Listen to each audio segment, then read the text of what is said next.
Most important MCQs भी इसके अंदर मौजूद हैं। और ये जो है वो मैंने देखो पॉलीजेनिक इनहेरिटेंस और पॉलीट्रॉपिक जीन, तो ये जो दो चीज़ें का जो मैंने कंपैरिजन करके जिस तरह समझाया है ना, आपको शायद ही किसी वीडियो में आपको दिखे। और देखो यहाँ पर बहुत सिंपल, देखो पहले तो चीज़ मैं डिफ़ाइन करता चलूँ करेक्टर और ट्रेड्स के अंदर ना। तो करेक्टर और ट्रेड्स दोनों एक ही चीज़ है। जहाँ आपको ये वर्ड नज़र आ जाए ट्रेड्स लिखा हुआ तो घबराने की ज़रूरत नहीं है, क्योंकि हमारे प्राइम मिनिस्टर ने कहा है कि घबराना नहीं है। तो ट्रेड जब भी कहीं भी लिखा हुआ नज़र आ जाए तो इसका मतलब करेक्टर्स की बात की जा रही है। और करेक्टर्स क्या है? करेक्टर बेसिकली अगर मैं बात करूँ आपके अभी चलो आगे समझ में आ जाएगा करेक्टर क्या है। तो पॉलीजेनिक इनहेरिटेंस बहुत दफ़ा पूछा जाता है, इसकी डेफिनेशन जो है बेसिकली डेफिनेशन नहीं है, एक ट्रिक मैंने याद इस तरीके से यहाँ पर एक शॉर्ट ट्रिक की तरफ पे यहाँ पर की है कि यहाँ पर 2 और more genes is control by 1 character. जब इतना याद रख लो कि 2 या 2 से ज़्यादा जीन्स जो होंगे ना वो आपके एक सिंगल कैरेक्टर को कंट्रोल कर रहे हों, तो हम बोलेंगे कि भैया ये पॉलीजेनिक इनहेरिटेंस कहलाएगा। ये पॉली का मतलब बहुत सारे, जेनिक मतलब जीन्स, पॉलीजेनिक मतलब बहुत सारे जीन्स। ठीक है, बहुत सारे जीन्स कंट्रोल कर रहे हैं एक करेक्टर को, इट्स मीन पॉलीजेनिक इनहेरिटेंस। यहाँ देखो बहुत सारे जीन्स हैं, ए बी सी, ये बहुत सारे जीन्स हैं। और ये एक फ्लावर है, और इस फ्लावर का ये जो है वो बेसिकली क्या है? कलर की मैं बात करूँ तो ये जो कलर जो कंट्रोल कर रहे हैं इस फ्लावर का, ये ए बी सी 3 जीन्स मिलकर इस एक फ्लावर का एक कलर जो हो गया वो एक करेक्टर हो गया। तो वो जो कलर कंटेन कर रहे हैं, इसका जो कंट्रोल कर रहे हैं कलर, वो ये 3 जीन्स कर रहे हैं, यानी कि पॉलीजेन्स हो गया ये। तो ये बात समझ में आ गई। अब इसकी एग्जाम्पल पढ़ोगे तो भैया बहुत अच्छा हो जाएगा। एमसीक्यूज़ में देखो ये बिल्कुल ऐसी तरह पूछा जाएगा तो आप इस पर टिक लगा देना। और एग्जाम्पल भी देख लो, एग्जाम्पल ये बिल्कुल एज इट इज़ बहुत दफ़ा पूछी गई हैं कि colour of skin in human being is the example of which. तो विच के बाद जो आना है वो आना है पॉलीजेनिक इनहेरिटेंस की एग्जाम्पल है। ठीक है, तो अब देखो समझा देता हूँ colour of skin in human. तो कलर ऑफ स्किन ह्यूमन जो है बेसिकली यहाँ पर आप देख सकते हो जो कलर है स्किन का इंसानों के अंदर, ये जो कलर है भैया, ये जो हाथ का बार बार मैं हाथ दिखाता रहता हूँ, तो ये जो कलर है ये जो है वो बेसिकली एक करेक्टर हो गया। ठीक है, और इसे कंट्रोल कौन कर रहा है? हमारी बॉडी के अंदर 3 जीन्स या उससे ज़्यादा जीन्स कंट्रोल कर रहे हैं। तो ये जो हो गया बेसिकली एग्जाम्पल हो गई उस चीज़ की, पॉलीजेनिक इनहेरिटेंस की। ठीक है, इतना आपको समझ में आना चाहिए, एमसीक्यूज़ में बहुत इंपॉर्टेंट ये जो है वो टॉपिक है। अब बात करता हूँ मैं पॉलीट्रॉपिक जीन की। तो पॉलीट्रॉपिक जीन से क्या मुराद? देखो पॉलीट्रॉपिक जीन से मतलब इसका वहाँ क्या था, बहुत सारे जीन थे, यहाँ एक जीन हो गया।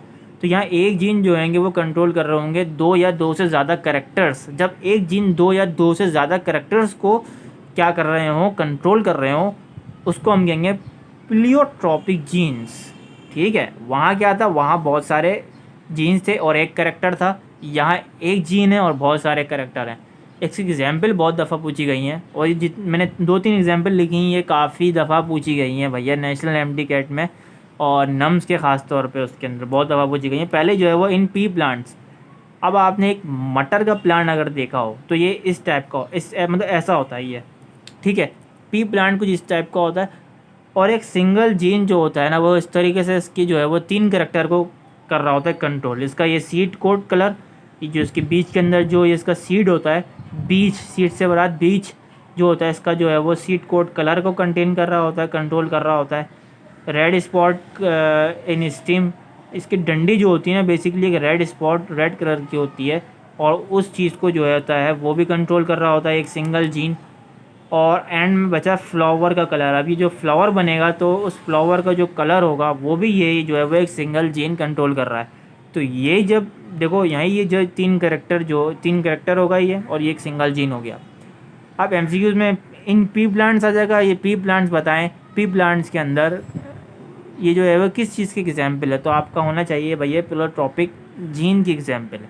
और हो सकता है कि ये 3 करेक्टर आपके सामने दे दिए जाएँ सिर्फ, और पूछ लिया जाए कि फिर बताएं आप किसकी एग्जाम्पल है। हो सकता है डिफ़िकल्ट कर दें इसके अंदर, क्योंकि ये टॉपिक ही ऐसा है। तो ये 3 चीज़ें आपको याद होनी चाहिए। अब देखो दूसरी चीज़ मैं बताऊं आपकी इन ड्रोसोफिला के अंदर। बेसिकली ड्रोसोफिला क्या है, देखो ड्रोसोफिला दूसरी एग्जाम्पल है, और ये ड्रोसोफिला कुछ इस टाइप की होती है। तो आप अगर गूगल पर सर्च करें तो ज़्यादा बेहतर है। एक मक्खी मक्खी शेप की होती है ना, मक्खी तो देखी है ना घर में, उस टाइप की होती है। इसकी जो आँखों का कलर होता है ना, वो कुछ थोड़ा सा वो अच्छा होता है, पिंक ये इस टाइप का होता है। तो वो आप अगर गूगल करेंगे तो आपको पता चल जाएगा, रेड पिंक इस तरीके से होता है ड्रोसोफिला का कलर। तो मेरे को तो खैर ड्रोसोफिला, जब मैं कॉलेज लाइफ में था तो ड्रोसोफिला तो मुझे समझ में नहीं आया। मैं किसी इंसान को समझ रहा था कि कोई काला सा इंसान होगा, वो होगा ड्रोसोफिला। बाद में मुझे पता चला अबे तो मक्खी का नाम है ड्रोसोफिला, कोई एक एनिमल का नाम है। तो ड्रोसोफिला की मैं बात करूँ, ड्रोसोफिला के अंदर भी एक सिंगल जीन जो होता है, अब वो जीन कौन सा है, वो उसका विंग हो गया। उसका विंग से मुराद उसके पर, तो वो सिंगल जीन उसके विंग तीन करेक्टर को जो है वो यहाँ पर कंट्रोल कर रहे होते हैं। वो कौन कौन से करेक्टर हैं, वो हैं स्ट्रक्चर ऑफ रिप्रोडक्टिव ऑर्गन्स को कंट्रोल कर रहे होते हैं, ब्रिस्टल्स को कंट्रोल कर रहे होते हैं, और रिप्रोडक्शन इन एग प्रोडक्शन को कंट्रोल कर रहे होते हैं। तो तीन चीज़ें, तीन करेक्टर याद हो गए आपको, और ये एक सिंगल जीन हो गया। तो ये भी एक एग्जाम्पल हो गई उस चीज़ की।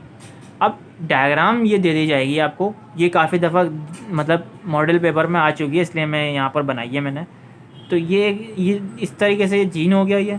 ये मतलब कुछ भी लेवल नहीं हुआ होगा, बस ये दे दिया गया होगा ट्रेड ए, ट्रेड बी, ट्रेड सी।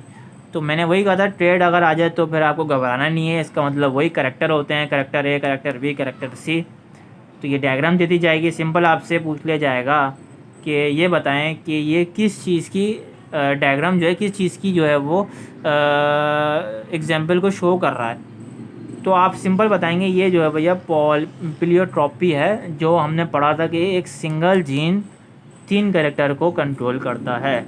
ठीक है, तो आप ये बता देंगे इसका पूरा कि भाई ये जो है वो प्लियोट्रॉपी की पूरी डायग्राम है। अब थोड़ी सी चीज़ इंपॉर्टेंट इसके साथ बताता चलूँ कि लार्वा बहुत दफ़ा पूछा गया पेपर में। लार्वा भी याद कर लो तो बहुत ज़बरदस्त है कि देखो यहाँ पर पूछ लिया जाएगा ट्रोकोफोर का लार्वा, जो मतलब ट्रोकोफोर किन किन फाइलम का लार्वा है। तो आप बताएंगे भाई एनालिडे का और मोलस्का, ये दो मतलब फाइलम है, इनका लार्वा ट्रोकोफोर होता है। बिपिनीरी का इक्नोडर्माटा भी फाइलम का नाम है। और एम्फीबियंस के अंदर फ्रॉग ज़्यादातर आ जाते हैं, उसका लार्वा टेटपोल है, प्लेनुला यानी कि नाइटेरियंस। तो ये आप याद कर लो कि ये जो फाइलम है इनका लार्वा पूछा जाता है बहुत दफ़ा।